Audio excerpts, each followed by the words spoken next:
Oke, aku izin untuk share screen dulu ya.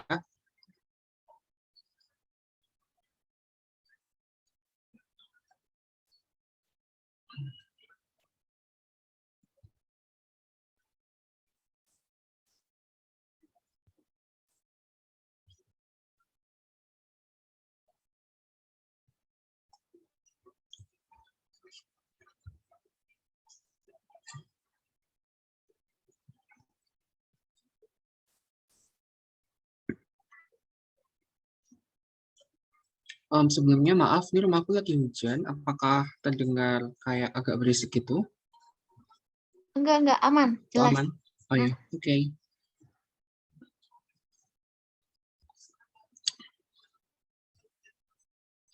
Oke, izin aku mulai ya. Assalamualaikum warahmatullahi wabarakatuh. Selamat siang teman-teman semua. Semoga teman-teman semua kabarnya baik ya di siang hari ini.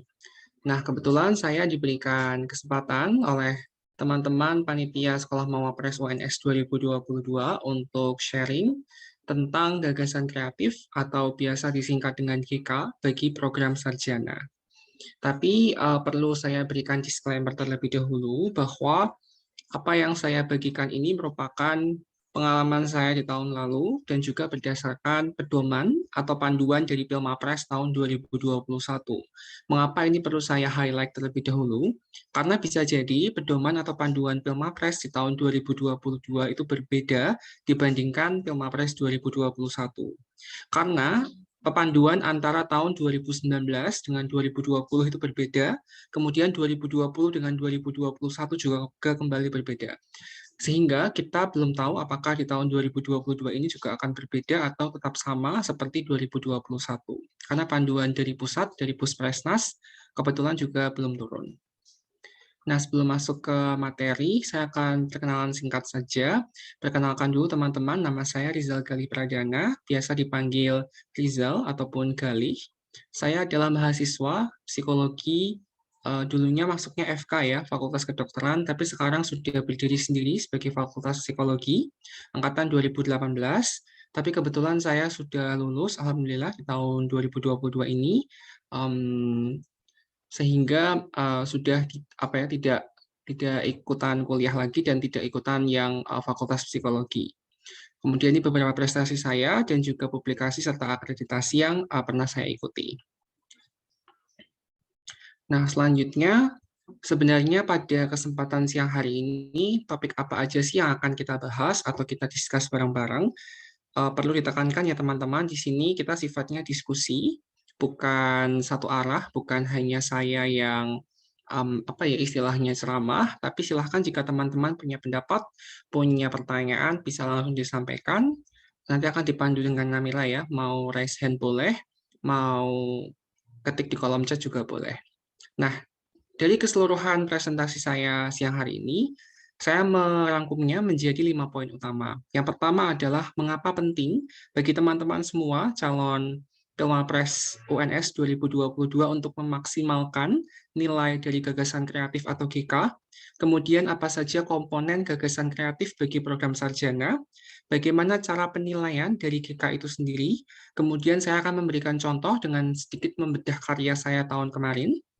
Tapi perlu digarisbawahi bahwa karya saya itu sangat tidak sempurna, jadi silahkan teman-teman untuk mengelaborasi sendiri, untuk mengeksplor sendiri agar menjadi lebih baik.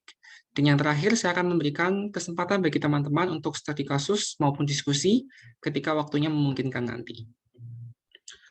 Oke, mari kita masuk ke bagian yang pertama.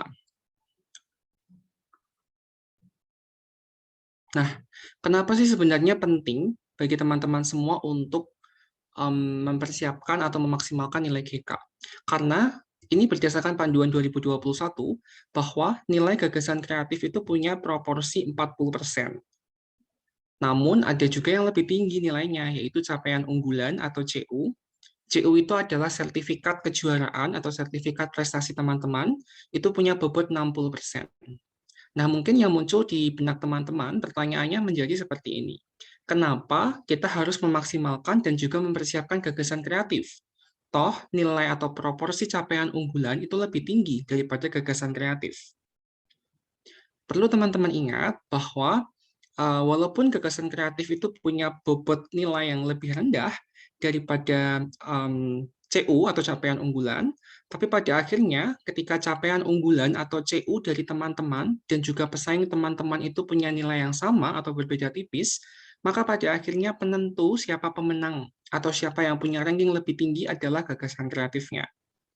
Pun yang saya tampilkan ini adalah proporsi penilaian untuk babak penyisihan atau babak awal. Karena ketika nanti sudah masuk ke babak final, ataupun misalkan di tingkat nasional sudah masuk top 90 atau mungkin top 15, itu proporsinya berbeda lagi karena akan ditambah nilai bahasa Inggris, ditambah nilai kepribadian, ditambah nilai wawasan kebangsaan, dan sebagainya.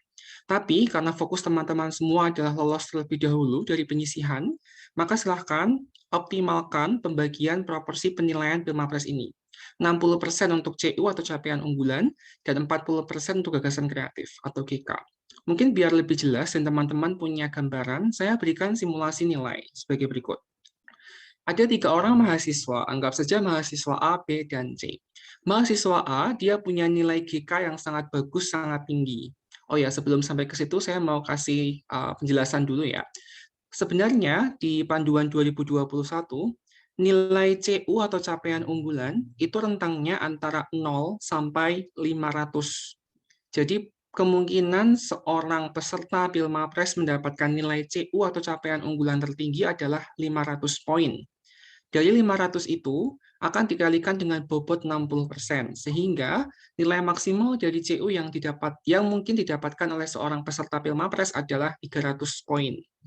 Sedangkan untuk GK atau gagasan kreatif, itu rentang nilainya adalah 0 sampai 1000 di tahun kemarin, dengan bobotnya 40%. Jadi, GK-nya ini, seorang peserta itu bisa mendapatkan rentangnya 0 sampai 400. Nah, walaupun di proporsi ini, capaian unggulan itu punya bobot yang lebih tinggi, yaitu 60%, dan gagasan kreatif itu punya bobot yang lebih rendah, 40%, tapi nyatanya ketika di total, itu bobot CU hanya 300 dan bobot GK itu 400. Artinya, GK punya total nilai yang sedikit lebih tinggi dibandingkan CU. Mari kita bandingkan ya. Misalkan di mahasiswa A, dia punya GK yang sangat bagus sekali. Nilainya 920. Ini dalam skala 1000 ya. Berarti kalau dalam skala 100, 92. Tapi untuk CU-nya, capaian unggulan dia hanya punya 100 dari 500. Maka ketika sudah dibobot, total nilai yang dia peroleh adalah 290. Kemudian berpindah ke mahasiswa B. Dia punya CU yang sangat tinggi, 300. Jauh berbeda ya dengan mahasiswa A yang cuma 100, 3 kali lipatnya. Tapi GK-nya jauh lebih jelek daripada si A. Ini 920, ini 760. Tapi pada akhirnya setelah dibobot, total nilainya pun lebih tinggi daripada A, 370. Kenapa? Karena CU itu punya bobot yang lebih besar, 60%, dan walaupun jumlahnya pada akhirnya lebih kecil pada sisi bobotnya, tapi karena dia nilai CU-nya 3 kali lipat lebih banyak, maka B jauh lebih unggul di CU-nya daripada di GK. GK dia hanya tertinggal mungkin sekitar 150 sampai 160 poin ya. Dan ketika dibobot ternyata bedanya tidak terlalu signifikan. Tapi pada akhirnya A tetap kalah walaupun GK-nya bagus. Karena B unggul sangat jauh di CU dibandingkan A. Nah, tapi problemnya adalah mari kita bandingkan dengan C. Ketika C, dia punya nilai CU-nya 280, sedikit lebih rendah daripada B, tapi nggak terlalu jauh, hanya selisih 20 poin kan. Tapi setelah dibobot ternyata bedanya hanya 12 di bawah B ya. C lebih rendah untuk CU-nya, tapi hanya 12 poin. Tapi nilai GK-nya C lebih tinggi daripada B, walaupun lebih rendah daripada A. Misalkan 820. Maka setelah dibobot dia mendapatkan 205. Pada akhirnya totalnya menjadi 373 dan yang juara satu adalah C, bukan B ataupun A. Walaupun A punya nilai GK terbaik dan B punya nilai CU terbaik. Karena yang dipentingkan dari Pilmapres adalah keseimbangan dan kemerataan. Artinya CU-nya harus bagus, GK-nya harus bagus. Nggak bisa cuma CU-nya saja atau GK-nya saja.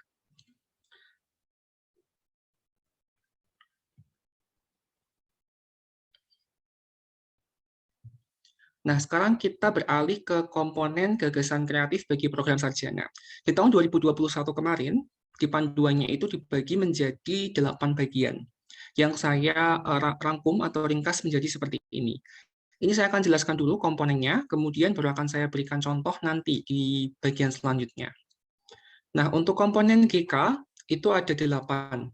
Oh ya, mohon diperhatikan ya teman-teman, ketika teman-teman menyusun gagasan kreatif, saya sangat berharapkan dan sangat menekankan untuk membaca panduan atau pedoman. Jangan terbiasa untuk menggunakan pengetahuan yang sudah ada atau yang sudah dipunyai. Maksudnya begini, bukan kita tidak boleh untuk menggunakan pengetahuan yang sudah kita punya, tapi jangan terus kita karena biasanya gitu, terus bikinnya gitu.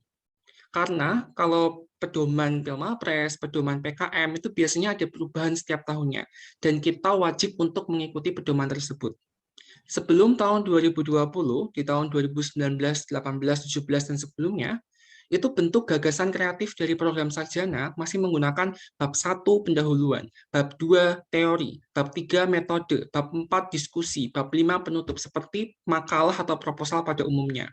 Tapi mulai tahun 2020 dan 2021, proposal atau GK dari program sarjana itu mulai berubah formatnya.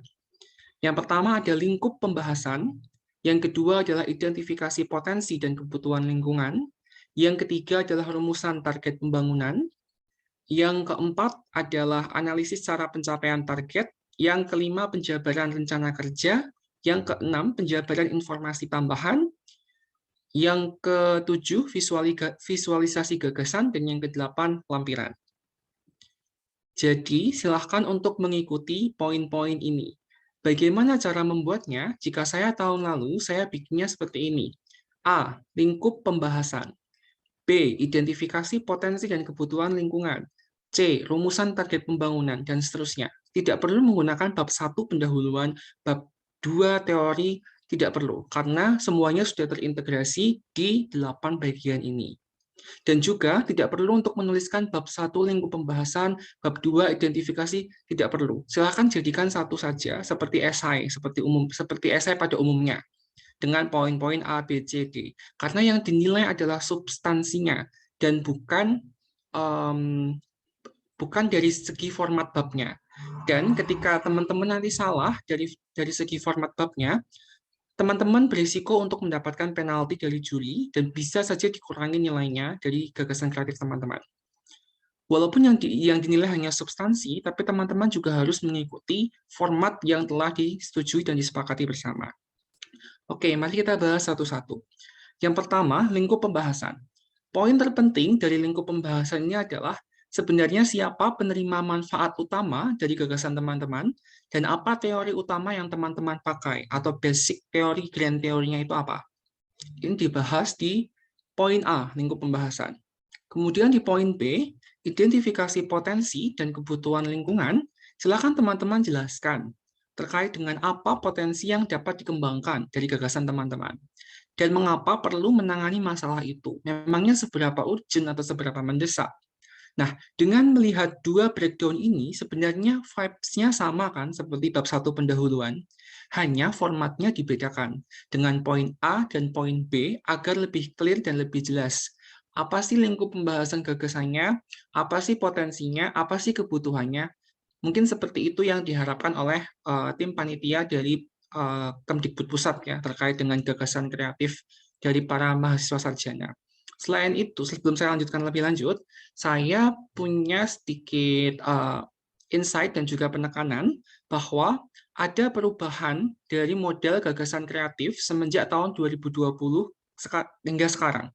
Sebelum tahun 2020, 2019, 18, 17, dan sebelumnya, itu di program sarjana, gagasan kreatifnya hanyalah sebuah gagasan saja, itu nggak apa-apa. Jadi kayak cuman misalkan punya ide bikin aplikasi X, maka tinggal bikin aja masalahnya apa, kenapa urgent, solusinya aplikasi X, selesai. Zaman dulu kayak gitu bisa. Atau misalkan bagi teman-teman yang FMIPA atau FT atau FK ya misalkan. Misalkan teman-teman bahas tentang pemanfaatan lidah buaya untuk kulit gitu bisa kalau zaman dulu di tahun 2019 ke bawah. Tapi mulai 2020 ke sini, itu tren gagasan kreatifnya adalah seperti PKM, kalau teman-teman pernah ikut PKM ya, tapi tidak serigid PKM. Jadi yang dinilai itu bukan lagi hanya gagasannya, tapi juga kira-kira bisa enggak ya kalau direalisasikan. Kira-kira strategis enggak ya penerima manfaatnya. Jadi larinya udah mulai ke praktikal, bukan hanya ke teori saja. Walaupun namanya masih gagasan kreatif. Gagasannya itu harus bisa di breakdown menjadi lebih real. Sekarang tuh kuncinya itu. Kalau dulu tuh boleh misalkan hanya teori aja atau penelitian biasa, sekarang most likely itu sudah tidak terlalu disukai di Domapres 2020 ke sini. Atau misalkan teman-teman mau mau mau melakukan hal yang sama dengan misalkan penelitian dan sebagainya, misalkan pengaruh lidah buaya untuk kemanfaatan kulit gitu ya. Itu juga harus di breakdown kayak teman-teman bisa nyelesaiinnya itu berapa lama, impact-nya apa aja. Emang kalau misalkan penelitianmu selesai, yang dapat manfaat siapa? Lebih di breakdown goals-nya itu lebih jelas gitu loh. Nggak kayak dulu yang cuman ibaratnya itu kayak esai, kayak lomba esai atau lomba KTI biasa. Kalau sekarang tuh kayak bener-bener yang praktikal. Vibes-nya udah mirip PKM. Kalau teman-teman pernah ikut PKM ya, pasti lebih paham. Kemudian yang ketiga adalah bagian ketiga, rumusan target pembangunan. Di sini wajib banget untuk mencantumkan SMART ya teman-teman, specific, measurable, acceptable, realistic, dan time bound. Artinya gagasannya itu spesifik, apa dan kepada siapa, jangan terlalu general. Kemudian measurable, terukurnya seperti apa, menggunakan apa, alat ukurnya apa. Kemudian acceptable, dapat diterima masyarakat, tidak melanggar norma dan peraturan-peraturan yang sudah ada di masyarakat. Kemudian realistik, bisa diterapkan, tidak apa ya, tidak halu, bisa dilakukan, dan time bound, waktunya jelas, tentang waktunya itu jelas, nggak yang apa namanya, nggak yang terlalu lama, tapi juga nggak yang terlalu singkat, jadi ideal waktunya. Kemudian di bagian keempat adalah analisis cara pencapaian target. Kuncinya adalah mengapa target teman-teman atau mengapa tujuan teman-teman itu harus dicapai dengan solusi yang teman-teman tawarkan. Kenapa sih untuk menyelesaikan sebuah masalah itu harus pakai solusinya teman-teman. Misalkan sejauh ini di gagasan kreatif atau KTI-nya program sarjana itu topiknya selalu SDGs atau Sustainable Development Goals. Sejak tahun 2010 belum pernah ganti-ganti. Selalu SDGs. Misalkan, ketika teman-teman ingin untuk menyelesaikan SDG 1 tentang kemiskinan, kenapa sih harus pakai solusi atau gagasan teman-teman? Padahal kan kita juga tahu ya ada alternatif lain. Nah, kenapa? Pertanyaannya adalah kenapa alternatif lain itu nggak lebih bagus daripada gagasan kreatif teman-teman? Itu perlu teman-teman jelaskan di bagian keempat, di poin D, analisis cara pencapaian target. Kemudian di bagian E, penjabaran rencana kerja, perlu dijelaskan apa saja tahap-tahap yang akan teman-teman lakukan secara rinci ya. Misalkan tahap 1 mau ngapain, tahap 2 mau ngapain. Sama jangan lupa dikasih realisasinya berapa lama. Misalkan tahap 1 1 bulan, tahap 2 2 bulan, tahap 3 1 bulan. Perlu dijelaskan juga. Selanjutnya untuk penjabaran informasi tambahan di poin F, ini akan lebih bagus ketika ada struktur organisasinya, kemudian penggunaan dananya, potensi untuk kerjasama dengan stakeholders maupun dengan companies lainnya, itu akan lebih bagus dan lebih menarik minat dari para dewan juri. Selanjutnya, poin ketujuh adalah visualisasi gagasan. Jadi nggak cuman menulis secara narasi ya, tapi teman-teman diminta untuk memvisualkan gagasannya dengan menjelaskan situasi saat ini dan juga sasarannya seperti apa, hambatannya apa, bantuannya apa, dan tindakannya apa. Pakai bagan. Bagannya seperti ini. Nah, silakan perhatikan poin-poin yang harus tercantum ya. Jadi silakan dibuat bagan seperti ini. Situasi saat ini seperti apa. Jelaskan batasannya apa, potensi lingkungannya apa, uraikan situasi yang membutuhkan penanganannya apa. Terus ini sasarannya, SMART, hambatannya apa, bantuan apa, tindakan apa. Sebenarnya poin G ini, visualisasi gagasan itu merupakan rangkuman dari poin A sampai poin F yang udah teman-teman tulis. Dibuat bagan semacam ini. Dan yang terakhir adalah lampiran. Silahkan untuk menambahkan hal-hal yang perlu ditambahkan, misalkan data-data, grafik, diagram, prototype, dan sebagainya. Tapi kalau misalkan nggak merasa perlu untuk menampilkan, juga nggak perlu ditampilkan, nggak apa-apa. Jangan lupa juga untuk memasukkan daftar pustaka ya teman-teman, walaupun di panduannya nggak ada, tapi tetap untuk harus memasukkan daftar pustaka. Ketika tidak ada panduan, misalkan menggunakan APA atau Harvard, silahkan untuk gunakan sesuai keyakinan teman-teman masing-masing. Karena kalau nggak ada di panduan, biasanya nggak terlalu dipermasalahkan. Mau pakai APA atau mau pakai Harvard atau mau pakai yang lain juga nggak apa-apa.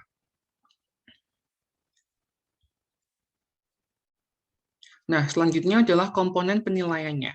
Untuk gagasan kreatif Pilmapres tahun 2021, itu komponen atau komposisi penilaiannya sebagai berikut. Nilai penyajian 10%, nilai substansinya 70%, dan kualitas gagasannya 20%. Seperti yang telah saya jelaskan tadi, bahwa sekarang yang dinilai adalah substansinya.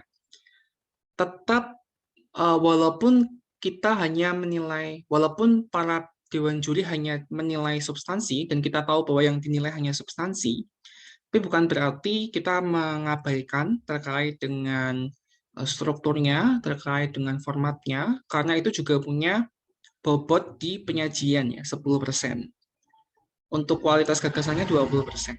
Jadi untuk penyajian ini yang dibahas adalah terkait dengan tata bahasa, kutipan, format sesuai panduan, dan sebagainya. Terkait penyajian teman-teman rapi nggak papernya, kemudian huruf kapitalnya itu benar apa enggak, terus kalau misalkan ada istilah asing dicetak miring atau enggak, itu maksudnya ke penyajian.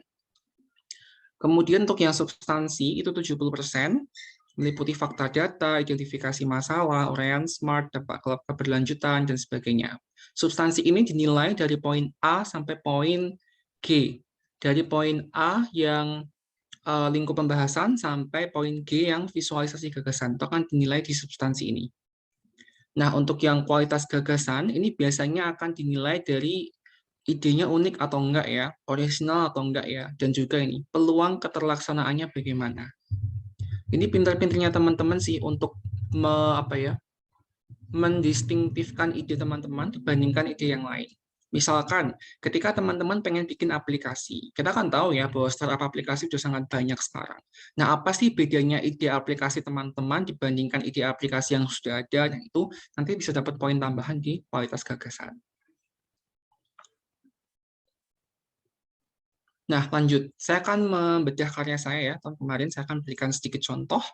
Kita mulai dengan bagian yang pertama, lingkup pembahasan. Nah, seperti ini. Saya tahun lalu membuatnya itu bukan yang bab satu apa atau bab satu lingkup pembahasan atau bab satu pendahuluan, tapi kayak saya langsung ikut di proposalnya. Saya bikin A lingkup pembahasan. Langsung saya akan jelaskan apa-apanya. Terus saya akan stay dulu. Saya akan mau memperbaiki atau berkontribusi di SDGs nomor berapa. Karena SDGs kan banyak banget ya. Ada 17 ya kalau nggak salah sekarang 17. Kita mau contribute di nomor berapa, itu harus clear dulu, jangan sampai nanti jurinya itu bingung kayak ini maksudnya mau kemana, tujuannya mau apa, mau SDGs berapa yang mau diperbaiki, itu kayak nggak clear. Jangan kayak gitu ya teman-teman, tapi kayak di state dulu SDGs berapa yang mau diselesaikan, kemudian apa problemnya, siapa targetnya, itu harus clear di poin A. Nah, selanjutnya di B, identifikasi potensi dan kebutuhan lingkungan. Kebetulan saya split jadi dua. Yang pertama, kebutuhan lingkungan, kemudian nanti yang kedua ada identifikasi potensi.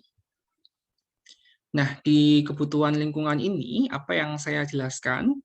Saya menjelaskan kenapa masalah yang saya angkat sangat urgent. Karena kebetulan di tahun 2020, oh ya, saya berikan konteks dulu ya, apa ide yang saya bawa di tahun lalu.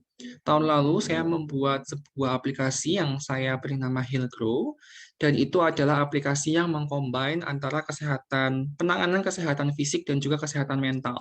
Dikarenakan selama pandemi COVID-19, itu kan banyak banget problem tentang kesehatan fisik maupun kesehatan mental. Orang-orang yang mereka mostly sehat fisik, belum tentu sehat mental.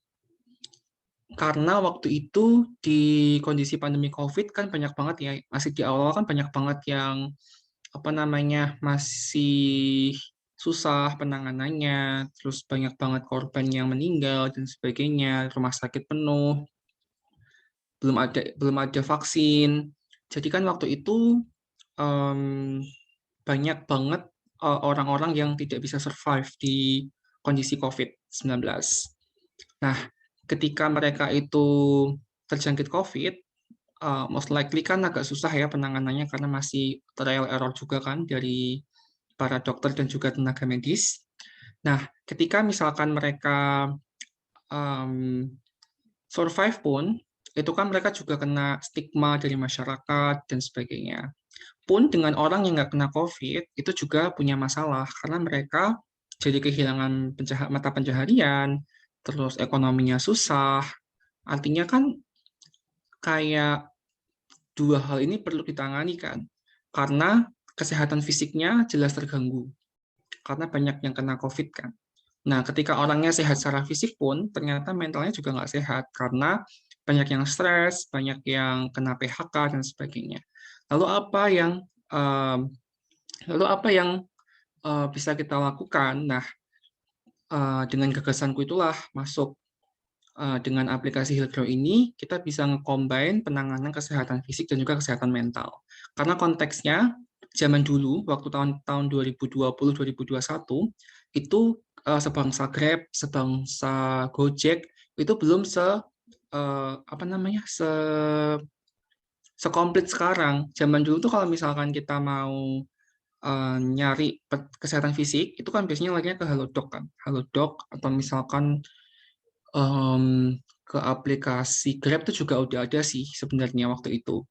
Tapi untuk yang kesehatan mental itu yang belum ada. Karena kalau misalkan kita mau dapat penanganan kesehatan mental, dulu tuh biasanya pakai aplikasi yang terpisah, entah Relief ataupun Pasifika gitu kan. Terus aku kepikiran kayak gimana sih nge-combine mereka berdua. Tapi sekarang idenya udah ada ya kalau sekarang. Di Grab udah ada, di Gojek udah ada, Halodoc pun sekarang juga udah nge-hire psikologis.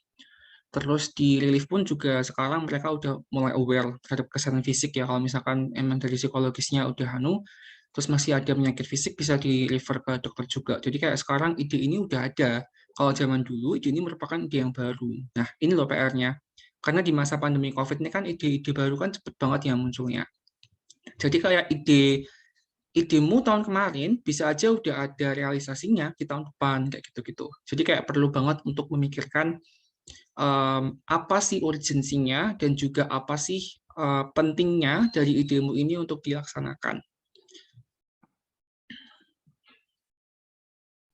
Kemudian saya bikin juga ini breakdown yang kedua, identifikasi potensi. Saya menjelaskan bahwa Indonesia itu negara dengan penduduk terbanyak keempat di dunia, sehingga potensi sumber daya manusianya sangat bagus. Nah, untuk mencapai maksimal maksimal apa ya, untuk memaksimalkan potensi SDM itu harus menjaga kesehatan fisik dan juga psikologis ya kan. Kalau misalkan kita pengen mereka produktif ya mereka harus sehat dulu kan, nggak mungkin kita nyuruh mereka, kalau misalkan nggak mungkin kita mengoptimalkan mereka ketika mereka sakit ya kan. Nah jadi ini potensi yang aku bawain di paper tahun kemarin. Nah ini yang bagian C, yang bagian rumusan target pembangunan, aku breakdown juga spesifik. Nah, aku spesifiknya apa? Spesifiknya di paperku adalah aku breakdown, aku bikin dua target pasar. Yang pertama adalah orang-orang yang udah punya literasi digital, dan yang kedua itu orang-orang yang belum punya literasi digital atau yang dalam kondisi apa ya, yang tinggalnya di daerah 3T. Nah, apa bedanya? Kalau misalkan mereka udah punya literasi digital, itu mereka bisa kan pakai aplikasi. Nah, kalau misalkan yang belum gimana? Nah, akhirnya aku kayak kasih solusi atau semacam preventive solution untuk mereka yang daerah 3T yang banyak kendala sinyal, belum melek digital dan sebagainya. Nah, dengan mengintegrasikan petugas-petugas yang ada di masing-masing kelurahan, kecamatan untuk menyediakan bilik-bilik penggunaan aplikasi ini yang bisa untuk digunakan secara mandiri ataupun diasistensi oleh proktor yang bertugas di masing-masing kelurahan dan juga kecamatan. Kan spesifik ya jadinya ya. Kayak kalau misalkan kamu mau aplikasi ke masyarakat kota bisa, kalau ke masyarakat yang apa namanya masih tertinggal gimana? Oh, udah ada solusinya juga. Jadi spesifik itu loh. Kamu mau kemana? Tujuannya apa? Apa yang kamu lakuin tuh jelas gitu loh. Clear atau direct langsung. misalkan mau ke apa namanya ke petani gitu ya, misalkan. Nah, kamu juga harus bisa untuk mengkarakteristik dulu petani itu gimana, apa sih kebutuhan mereka, apa sih kekurangan mereka, dan kalau bisa udah kasih preventive solution-nya di spesifik ini. Biar lebih bagus juga dan lebih apa ya, nggak menimbulkan banyak pertanyaan dari dewan juri. Selain spesifik, aku juga masukin ini measurable. Measurable-nya apa? Karena aku kan dari psikologi ya kebetulan. Psikologi itu ada namanya skala psikologi. Nah, aku bisa untuk bikin skala psikologi untuk measurable-nya. Kalau misalkan sebelum menggunakan aplikasi ini, skala psikologinya berapa? Setelah menggunakan aplikasi ini, skala psikologinya berapa? Dan juga memberikan rate atau nilai bagi aplikasi dan juga psikologis seperti biasa ya, seperti mekanismenya Gojek, Grab, dan sebagainya. Nah, untuk yang acceptable, kemudian realistik, dan juga time bound, teman-teman bisa untuk explore sendiri ya. Selanjutnya, bagian yang keempat untuk analisis memilih cara pencapaian target. Pertanyaan utamanya adalah, kenapa sih kita harus bikin aplikasi baru waktu itu, ya kan? Yang combine kesehatan, penanganan kesehatan fisik dan juga kesehatan mental. Kenapa nggak kita optimalisasi aja Grab Medicine, atau misalkan Halodoc, atau misalkan Relief, atau kita optimalkan aja BPJS Kesehatan waktu itu. Nah, pertanyaannya adalah waktu itu dari mereka bertiga nih, Halodoc, Relief, dan juga Grab Medicine itu masih yang kepisah-kepisah kan, yang kayak aku omongin tadi. Kalau Grab Medicine sama Halodoc itu cuma fisik doang, kalau Relief cuma mental doang. Nah, kalau yang BPJS Kesehatan, itu kan masih banyak banget PR-nya ya, kayak misalkan untuk pemerataan tenaga medis kan juga susah ya ke berbagai daerah dari pemerintah. Nah, pada akhirnya daripada kita berusaha untuk mengoptimalkan mereka dengan biaya yang lebih besar, kita bikin aja solusi baru dengan combine kesehatan fisik dan juga mental. Karena banyak banget orang itu yang sebenarnya kayak misalkan sakit fisik kena ke mentalnya, nggak kurang sehat mentalnya kena ke penyakit fisiknya. Jadi kayak saling berkolaborasi dan saling mempengaruhi. Nah, di bagian E, bagian yang kelima, itu penjabaran rencana kerja yang saya maksudkan seperti ini. Dijelaskan saja, misalkan di pertama, screening masalah, estimasi durasinya berapa, terus pelaksanaannya bulan keberapa, terus mau ngapain. Nah, misalkan nih, yang pertama, screening masalah, saya akan melakukan dulu 1 bulan, di bulan pertama. Ngapain saya di tahap ini? Oh ini, tinjauan pustaka lewat jurnal ilmiah, hasil laporan lembaga kredibel, dan artikel-artikel lain. Jadi kayak ketika orang membaca GK teman-teman, itu tuh bisa clear dan paham, oh mau kayak gini toh rencana kerjanya. Kalau teman-teman pernah ikut PKM, itu sangat membantu ya. Ini kalau di PKM itu seperti bab 3 di metode pelaksanaan dan juga di bab 4 pada anggaran biaya dan jadwal kegiatan. Untuk bagian ini hampir sama seperti bab 3 di metode dan juga bab 4 di PKM, di proposal PKM. Nah, kemudian bagian F, penjabaran informasi tambahan. Ini kan ada 3 ya, ada struktur organisasi, dana, sama satu lagi adalah organisasi, pendanaan, satu lagi stakeholder. Nah, untuk yang organisasi saya buat bagian seperti ini. Misalkan, oh CEO-nya saya kan, kemudian mitra, kerjasama sama mitra. Nah, kemudian saya akan kolaborasi dengan teman-teman saya untuk ini, di CFO, di CTO, di CMO, sama di CRO.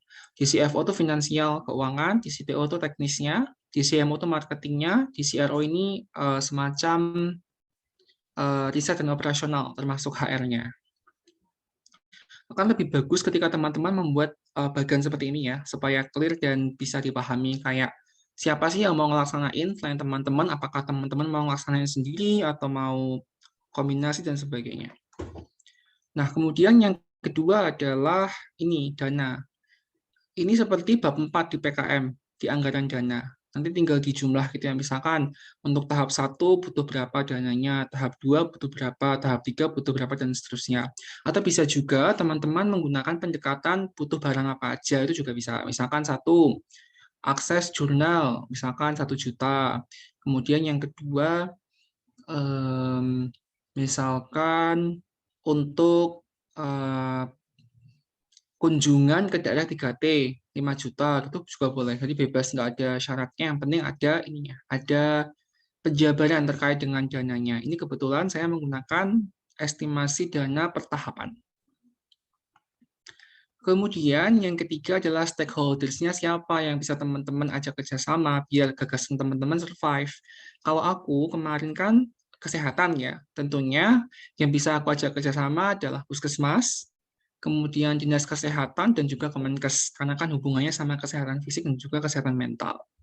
Kalau misalkan teman-teman nanti mau targetnya ke pebisnis, nah bisa tuh teman-teman nanti stakeholder-nya di Kementerian Perekonomian misalkan, atau mau nyasarnya UMKM, maka bisa untuk stakeholders-nya di Kementerian Koperasi dan juga UMKM. Tergantung ide teman-teman apa.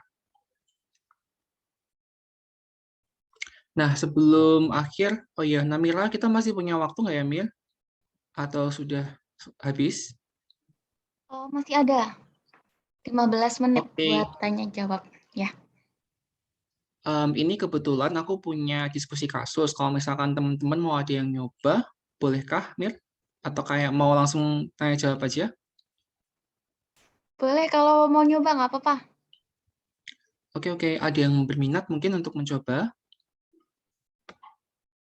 Ini silahkan teman-teman untuk analisis kayak masalahnya apa, kemudian targetnya siapa, terus ide yang muncul dari teman-teman apa. Ini aku kasih 4 case ya. Yang pertama adalah SDGs nomor 1, itu kemiskinan.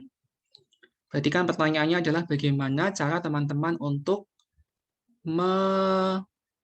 menurunkan angka kemiskinan. Kemudian case selanjutnya adalah kesehatan. Case yang ketiga, pendidikan. Bagaimana memeratakan pendidikan dan meningkatkan kualitas pendidikan.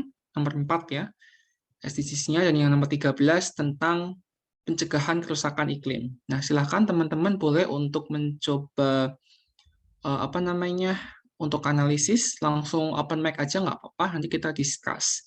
Silakan teman-teman pilih salah satu aja nggak apa-apa, atau mau semuanya juga nggak apa-apa. Silakan kalau ada yang mau. Nggak perlu open cam nggak apa-apa kok, on mic aja kalau ada yang mau. Gimana, ada yang mau nggak? Mumpung nih guys, kapan lagi? Aku tunjuk aja kali ya biar cepet. Oh ini nih. Nih. Ada yang raise hand. Silakan. Oh iya, silakan. Halo Kak, Mm-mm. ya aku mau Ini bisa coba aku panggilnya siapa? Rizky, Sigi. Rizky, Oh ya, oke. Rizky.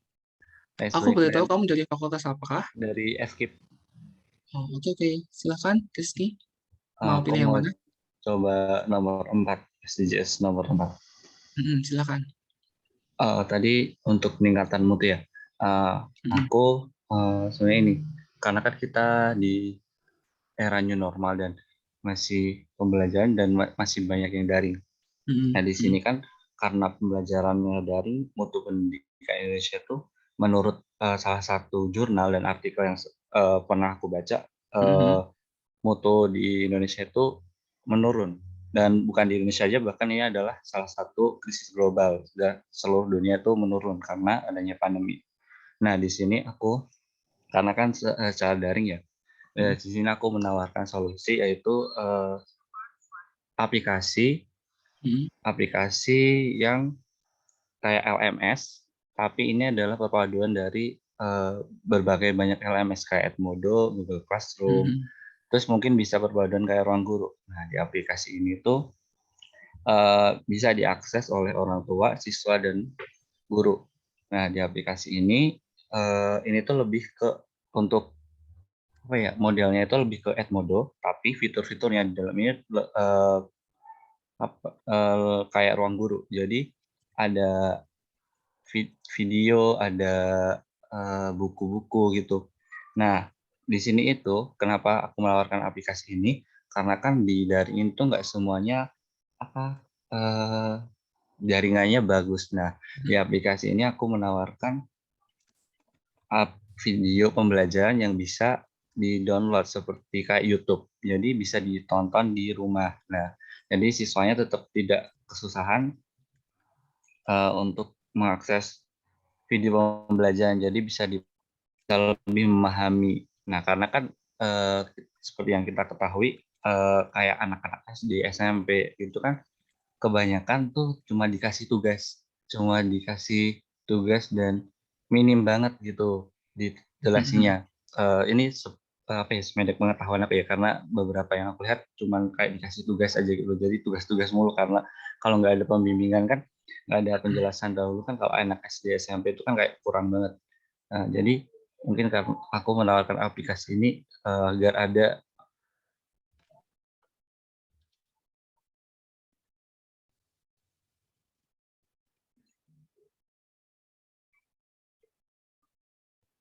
Halo, sorry.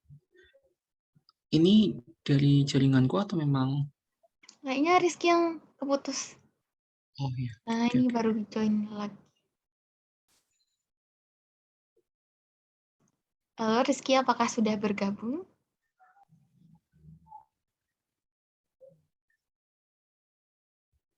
Cek-cek, sorry Kak, tadi wifi-nya sempat terputus. Oke, dilanjut. Sebentar. Ya, mungkin itu. Udah aku lupa mau ngomong apa. Ya, oke, oke. Good job ya Rizky.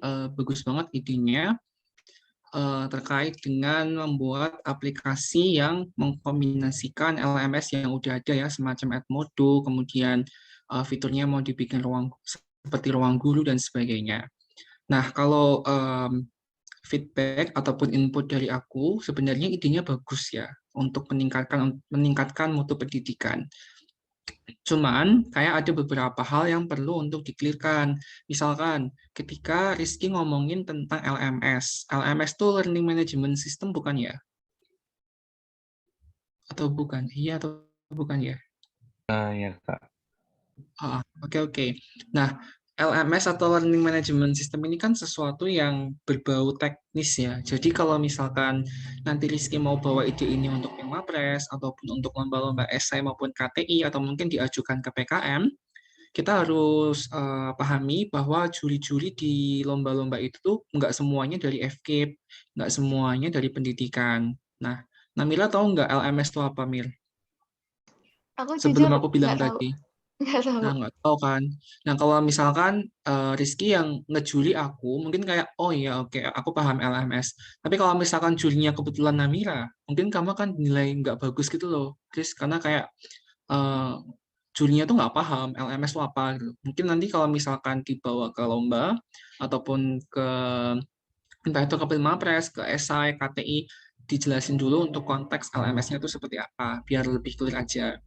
Kemudian ide yang aku suka adalah terkait dengan kombinasi orang tua dan siswa. Jadi kan maksudnya itu ketika nanti pembelajarannya lewat aplikasimu ini, nanti kan siswanya tuh bisa ngeakses dan orang tuanya bisa memantau, ikut mantau gitu kan. Nah, itu ide yang sangat bagus karena mengkombinasikan, kalau di psikologi ya, psikologi pendidikan, itu mengkombinasikan peran mikrosistem dari siswa, yaitu orang tua, untuk ikut terlibat demi meningkatkan kualitas dan efektivitas pembelajaran siswa. Itu bagus. Cuman, pasti akan timbul pertanyaan. Yang ini harus kamu berikan preventive solusinya. Misalkan, gimana cara kamu untuk memastikan bahwa orang tuanya benar-benar terlibat? Apakah kamu akan bikin semacam participation rate, atau kamu mau bikin form khusus untuk pemantauan? Nah, ketika misalkan nih kamu pakai cara ini, kamu juga punya PR tambahan, Riz. Kayak gimana kamu memastikan dan ngevalidasi bahwa yang ngisi ini adalah orang tua mereka, bukan kakak mereka atau bukan mereka isi sendiri. Nah, itu perlu untuk dikasih atau ditambah preventive solution biar tambah bagus idenya. Terus aku juga suka dengan ide yang gimana untuk mereka yang misalkan jaringannya nggak bagus.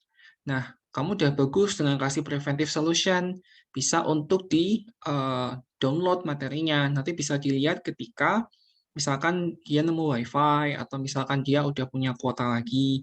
Nah, cuma kamu juga punya PR tambahan untuk menjelaskan dan juga nge-prevent hal ini. Nah, ketika misalkan itu materinya bisa di-download, karakteristik siswa dan juga orang-orang yang masih sekolah tuh kan kayak mereka kalau misalkan bisa nanti, pilih nanti kan daripada sekarang. Kenapa sih orang-orang tuh lebih terkontrol ketika kuliah ataupun sekolah luring daripada daring? Ya karena ada gurunya, mau nggak mau kan terpaksa mereka harus mengerjakan kan. Kayak misalkan gurunya nyuruh, ayo kerjain latihan 1, kan pasti ngerjain kan, karena kan dilihatin gurunya. Kalau misalkan di rumah itu kan kayak nggak tahu kan yang ngerjain siapa, 1. Yang kedua pun bisa aja mereka tuh pengen ngerjain tapi nggak punya pendamping. Oke, udah ada aplikasi ini. Yang ketiga, gimana kalau misalkan mereka ngerasa bahwa bisa nanti kok bisa di-download, terus mereka jadi nggak ngerjain. Nah, itu perlu kamu berikan juga tambahan penjelasan terkait preventif solusinya bagaimana. Apakah misalkan downloadable videonya itu akan kehapus ketika misalkan 3 hari, atau misalkan ketika kamu udah upload video akan terhapus otomatis setelah 5 hari atau gimana, biar kayak mereka tuh lebih lebih aware bahwa aku tuh harus nonton video ini. Itu sih kalau feedback dari aku. Tapi overall idenya bagus, good job Rizky. Gimana Mir, ini kita mau diskusi kasus lagi atau mau langsung Q&A? Oke, karena waktunya tinggal 10 menit, mungkin kita open Q&A, tapi kalau misalkan nggak ada yang nanya, kita lanjut diskusi kasus aja gitu ya, Rizal. Ya, oke, boleh. Oke, sampai sini apakah ada yang ingin ditanyakan ke Rizal?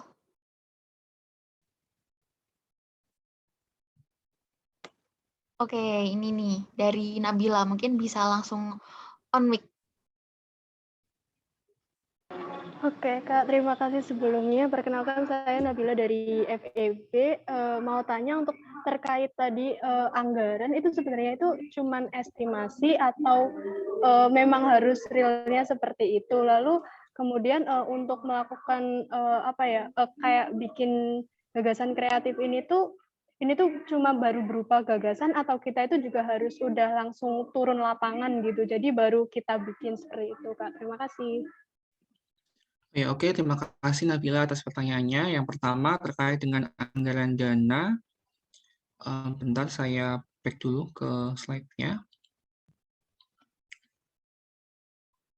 Untuk anggaran dana ini, sebenarnya kalau di Pilmapres, karena tidak ada pendanaan ya, jadi kegiatan Pilmapres itu mulai tahun 2021 agak berubah tujuannya. Jadi gini, sebelum tahun 2020, ketika seseorang itu menjadi juara Pilmapres, ya udah selesai. Kayak apa ya istilahnya, Pilmapres tuh kayak semacam ya udah kamu dapat gelar bergengsi doang Pilmapres gitu loh. Tapi mulai tahun 2020 dan 2021 sepertinya dari pihak Puspresnas ingin untuk merubah hal tersebut dengan kalau bisa ya juara Pilmapres ini nggak cuman dapat title bergengsi doang, tapi juga benar-benar mengimplementasikan gagasan atau idenya. Tapi yang punya kesempatan itu cuman juara, aku kurang tahu ya, apakah juara 1 nasional aja atau juara 1, 2, 3 nasional. Tapi kalau untuk yang lain, itu nggak ada pendanaan. Jadi kalau dari aku, kebutuhan dana ini bisa untuk diestimasiin dulu aja, kira-kiranya berapa. Toh nanti kalau misalkan teman-teman ada yang dapat rezeki untuk dapat juara 1, 2, 3 nasional, dan benar-benar dari pihak pusatnya disuruh untuk mengimplementasikan, pastinya akan disesuaikan lagi kebutuhan dananya. Pasti akan bisa untuk dikomunikasikan lagi, mau naik atau mau turunnya. Jadi estimasi dulu aja nggak apa-apa. Itu yang pertama. Yang kedua adalah, tadi yang kedua apa ya? Sorry, aku agak lupa. Untuk apa itu bikin gagasan kreatifnya itu apa kita itu perlu kayak praktek dulu baru kita bikin atau sekedar gagasan aja gitu, Kak? Oh, oke.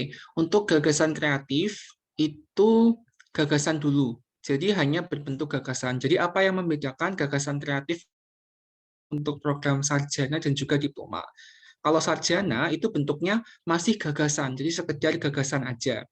Cuman bedanya tahun 2020 ke sini, gagasannya tuh harus lebih praktikal. Jadi walaupun kita cuma bikin gagasan, tapi itu bentuknya udah kayak proposal, kita mau ngajuin program gitu loh. Kayak walaupun kita belum benar-benar melakukan, tapi kayak kita tuh udah harus bisa mikirin.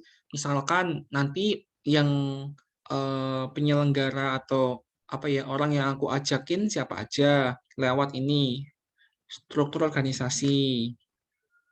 Nah, terus dananya kira-kira berapa estimasinya lewat ini. Terus stakeholder-nya siapa. Jadi walaupun belum dilaksanakan, tapi kita udah bisa membreakdown tentang apa ya, rancangan program itu sedetail mungkin. Kalau sekarang kayak gitu trennya. Beda dengan diploma. Kalau diploma itu produknya harus sudah ada. Jadi bedanya diploma dan sarjana di situ. Kalau sarjana itu hanya berupa konsep gagasan, tapi lebih detail, lebih rinci terkait dengan dana, kemudian orang-orang pelaksananya, stakeholder dan sebagainya. Tapi kalau diploma itu harus udah ada produknya. Misalkan bikin aplikasi, ya aplikasinya harus benar-benar ada gitu loh. Nggak yang cuman konsepan. Kalau sarjana konsepan masih sah. Seperti itu, apakah clear? Oke, terima kasih ya Kak ya, sudah clear. Oke, sama-sama. Oke, mungkin ada yang ingin tanya lagi?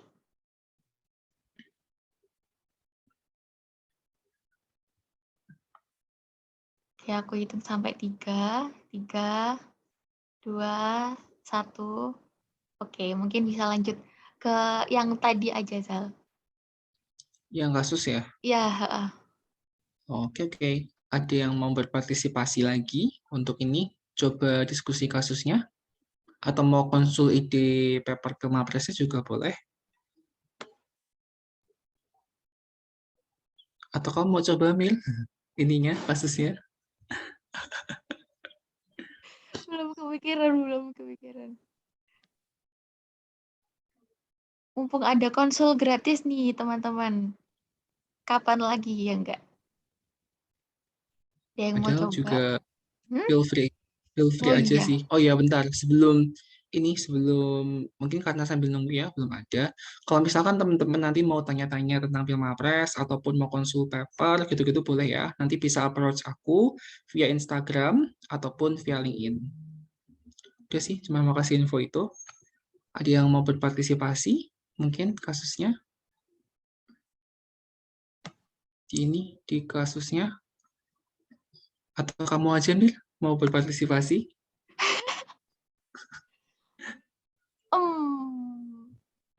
Ada yang dari F kan? Alifah Imani. Apakah ada? Oh ya, kalau mau berpartisipasi nggak perlu open cam kok. On mic aja, nggak apa-apa off cam. Iya, benar banget. Atau ini Nabila nih, Nabila. Habis tanya, mungkin bisa langsung. Nabila saya ya Kak? Iya. Ya mau coba, jadi mungkin yang di SDGs nomor 4 kali ya Kak ya. Tadi Oh kan iya, boleh. ya, tadi kan ada teman juga yang SDGs nomor 4 pakai aplikasi ya. Nah, kan kalau daring itu tuh kebanyakan kan kita tuh kayak natap layar gitu. Nah, itu tuh kayak nyebabin mungkin kebanyakan dari kita itu jadi mungkin tingkat maksudnya kayak bikin gampang mata lelah gitu. Akhirnya kan jadi minus gitu kan ya, Kak. Nah, mungkin kalau menurut aku, kalau dari gagasan aku untuk pembelajaran ada pakai teknologi hologram gitu, Kak. Jadi kita nggak ngelihat layar langsung, tapi yang dari aplikasinya itu kita sambungin ke hologram gitu. Jadi nanti tuh kita ngelihatnya itu dari tampilannya yang hologram itu. Jadi nggak langsung ngelihat ke layar gitu, Kak. Udah, Bill? Iya, Atau ada udah. lagi? Sudah. Oke. Idenya bagus sebenarnya, tapi aku masih belum paham tentang disambungin ke hologram tuh jadinya gimana ya nanti? Outputnya apa? Jadi itu kan kalau hologram itu kayak proyektor, cuman nanti kan keluarnya itu kayak 3D gitu, Kak. Kalau proyektor kan 2D ya, 2 dimensi doang. Nah, kalau hologram itu 3D. Jadi mungkin bisa lebih hidup gitu, Kak. Kalau pakai hologram suasananya. Oke. Terus aku mau probing pertanyaan. Ketika nanti teknologi hologramnya kamu pakai, berarti kan outputnya jadi 3D kan, nggak 2D kayak proyektor. Cuman nanti tuh keluarannya seperti layar kayak gini atau gimana? Bedanya apa? Kalau eh, kalau misalnya di proyektor itu kan perlu alat kayak buat kayak kain putih di belakang gitu ya Kak. Ini kalau hologram juga perlu sih sebenarnya, cuman tuh gimana ya? Kalau hologram itu tuh kayak objeknya aja gitu Kak yang jadi 3D. Jadi kalau di proyektor itu kan untuk background itu juga kelihatan gitu. Nah, ini tuh kalau misalnya gurunya itu video call, jadi nanti tuh yang keluar tuh kayak bener-bener gurunya gitu, jadi 3D gitu. Oh, tapi gurunya kelihatan kayak guru, maksudnya kayak orangnya atau Iya kayak gimana? orangnya. Jadi Contoh berarti. kalau nggak kayak video call datar gitu. Oh iya iya iya paham paham paham. Itu belum ada yang ngelakuin ya? Atau udah ada sejauh ini yang kamu tahu? Kurang tahu ya, kayaknya ini tuh lebih sebenarnya ini kan aku tuh tahu kayak begini tuh dari yang teknologi yang Jepang yang ada yang suka kartun-kartun anime gitu kan Kak. Nah ini mungkin bisa diimplementasikan di pendidikan juga.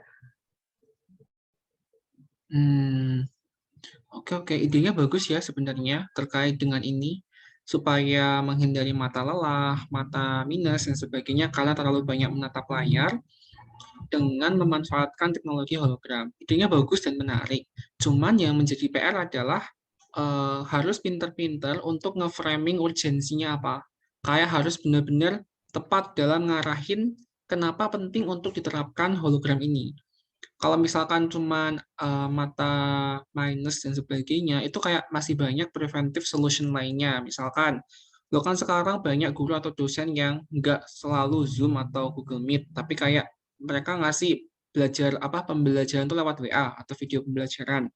Terus kayak layar atau screen tuh bisa dikasih yang anti radiasi, bisa pakai kacamata anti radiasi, kayak masih banyak banget preventive solution lainnya. Kenapa harus solusi murni yang masuk gitu loh? Jadi kayak kalau mau dibawa ke Pilmapres ataupun ke lomba lain, misalkan esai, KTI, PKN, dan sebagainya, ini urgensinya tolong untuk di framing dulu dan diarahin biar lebih strategis. Misalkan malah lebih bagus kalau menurutku itu urgensinya diarahinnya ke efektivitas pembelajarannya. Misalkan ketika cuma ketemu dua dimensi atau misalkan cuma lewat WA itu kan vibes-nya beda ya, nggak kerasa kayak ketemu guru atau dosen beneran. Nah kalau dibikin 3D kan at least lebih apa ya lebih kerasa vibes-nya. Jadi kayak orang tuh lebih serius buat belajar kayak gitu. Itu lebih lebih lebih strategis menurutku daripada ketika diarahinnya karena mata minus. Karena menurutku ketika ngarahinnya ke mata minus itu preventive solution lainnya masih banyak seperti yang aku jelasin tadi. Tapi overall idenya bagus tentang teknologi hologram. Aku pun baru pertama kali dengar di sini ya terkait teknologi hologram di pendidikan. Aku udah pernah dengar terkait teknologi hologram, tapi kayak implementasinya itu masih sangat jarang gitu di dunia pendidikan. Bagus banget idenya Nabila, bisa dilanjutkan ya. Terima kasih Kak. Oke. Oke, ini aku buka satu kesempatan lagi nih teman-teman, karena mengingat waktunya udah tinggal dikit, apakah ada yang mau mencoba untuk melakukan diskusi kasus, memberikan gagasannya.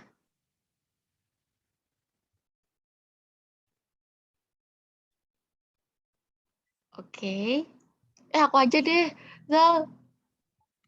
Gak ada yang mau. Masih perlu ya Namila untuk belajar diskusi kasus ya.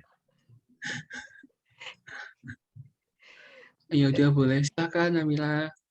Tapi ini kasusnya udah kemarin sih, sekarang udah pandeminya udah turun. Jadi ini kasusnya pandemi kan karena aku kesehatan. Nah, jadi waktu itu karena rumah sakitnya penuh, terus tenaga kesehatannya banyak yang meninggal kan waktu itu. Akhirnya aku punya gagasan bikin sistem kesehatan. Nah, itu tuh pakai melibatkan masyarakat di desa kayak gitu. Jadi kayak Karang Taruna atau masyarakat-masyarakat yang lain. Jadi dia yang nanti bantu-bantu tracing kayak gitu-gitu. Terus buat keterbatasan rumah sakitnya atau tempat tidurnya itu bisa pakai balai desa gitu. Jadi nanti yang nggak terlalu butuh perawatan yang intens itu apa sih isolasinya di balai desanya itu. Nanti dijadikan tempat untuk isolasi buat masyarakat yang butuh isolasi mandiri. Apalagi kalau misalkan tempatnya dekat sama masyarakat dan diurus sama masyarakatnya sendiri, orang-orang kan bisa, maksudnya yang sakit yang harus isolasi mandiri ini nggak harus stres gitu loh, karena diisolasi di rumah sakit. Kayak gitu. Nah, kayak gitu menurutmu gimana? Idenya bagus, Mir. Idenya bagus, Mir. Mungkin waktu itu belum ada ya. Kalau sekarang kayak udah banyak ya. Dan kayak Iya, udah semua iya. orang melakukan itu kan. Nah, Heeh. yang kayak gitu sih sama kayak ideku yang tadi sih sebenarnya. Kayak jatuhnya tuh idenya bagus dan urgent pada waktu itu. Tapi sekarang kayak udah ada gitu loh. Jadi kayak Iya. ya udah ya kan. Ya emang topik COVID tuh memang anu banget sih. Apa ya? Sekarang itu kayak mungkin udah nggak se-urgent dulu ya. Mm-mm. Kalau orang mau bawa potensi COVID. Tapi idenya bagus, Mir. Mungkin lebih itu sih, lebih kalau aku jadi kamu ya, Mir, aku bakal itu sih bikin namanya jadi program apa. Kayak misalkan Pak Ganjar tuh kan bikin program yang Jogo Tonggo kan, Oh iya, kalau iya. kamu tahu. Iya. Ya, nggak gitu kan. Jadi kayak framingannya lebih bagus sih, lebih rapi gitu loh. Dengan adanya nama program, terus kayak kegiatannya apa aja. Ya itu sih feedback dari aku. Idenya bagus, tapi kalau sekarang kayaknya udah banyak yang ngelakuin, jadi kayak mungkin dari segi uniqueness dan originalitasnya mungkin Kurang. agak nggak sebagus tahun kemarin, nggak sebagus ketika dibawain tahun kemarin. Mm-mm. Ya sama kayak ideku yang tadi sih, kalau dibawain tahun sekarang kayaknya juga udah agak agak lumayan basi ya. Kalau tahun lalu masih kayak fresh banget kan belum ada yang bawa. Iya. Itu sih, Mir. Oke, makasih Rizal. Mungkin kita bisa diskusi lagi next time. Oke. Oke, buat teman-teman mungkin yang mau konsul, seperti yang tadi Rizal bilang, bisa catch up Rizal di LinkedIn atau nah ini di Instagramnya. Bisa di screenshot guys, di foto.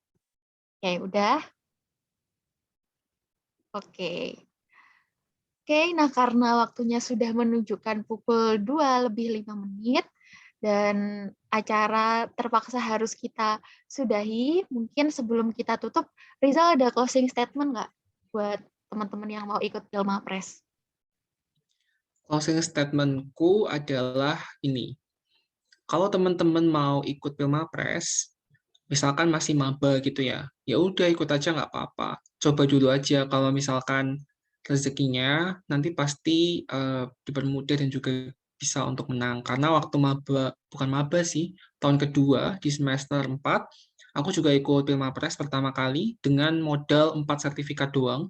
Itu pun yang juara gitu cuma 2, yang satu tuh bukan kepanitiaan ya, apa ya waktu itu, organisasi, yang satunya jadi juri. Itu kan sedikit banget ya poinnya. Tapi kayak rezekinya alhamdulillah di fakultas bisa menang kan juara 2, cuman memang belum menang di UNIF.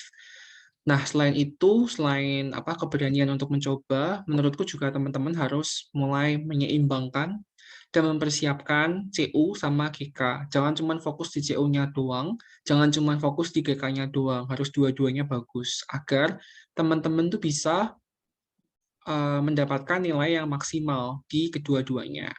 Daripada ketika CU-nya bagus, GK-nya jelek, atau misalkan GK-nya bagus, CU-nya jelek, terus nanti kalah sama orang lain yang sebenarnya CU-nya biasa, GK-nya biasa, tapi lebih merata. Nah, itu akan lebih, apa ya, bahasanya tuh nyesek gitu loh, karena kitanya kurang mempersiapkan kedua-duanya dengan baik. Itu aja sih, Mir.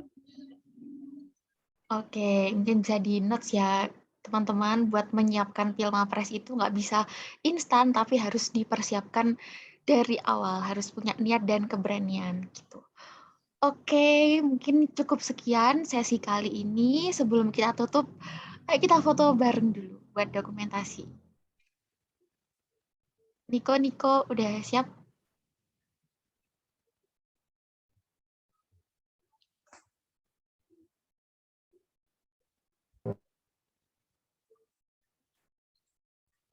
Oke, mungkin bisa on cam bentar.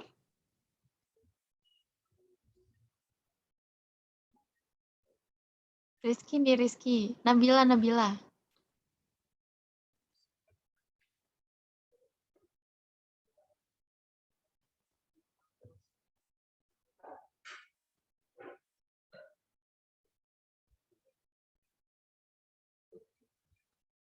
Oke.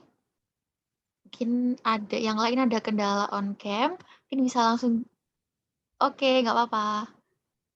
Mungkin bisa langsung di screenshot ya nih. 1, 2, 3. 1, 2, 3.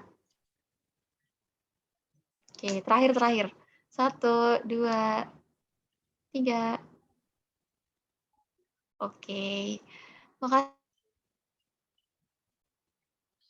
Makasih teman-teman buat kesempatannya. Makasih Rizal buat waktunya, buat materinya. Semoga bisa bermanfaat buat teman-teman, bisa nambah persiapan buat teman-teman untuk ikut Pilmapres di tahun ini atau tahun-tahun berikutnya. Semangat semuanya. Makasih Nabila dan teman-teman semua. Oke, mungkin bisa langsung live ya. Semangat.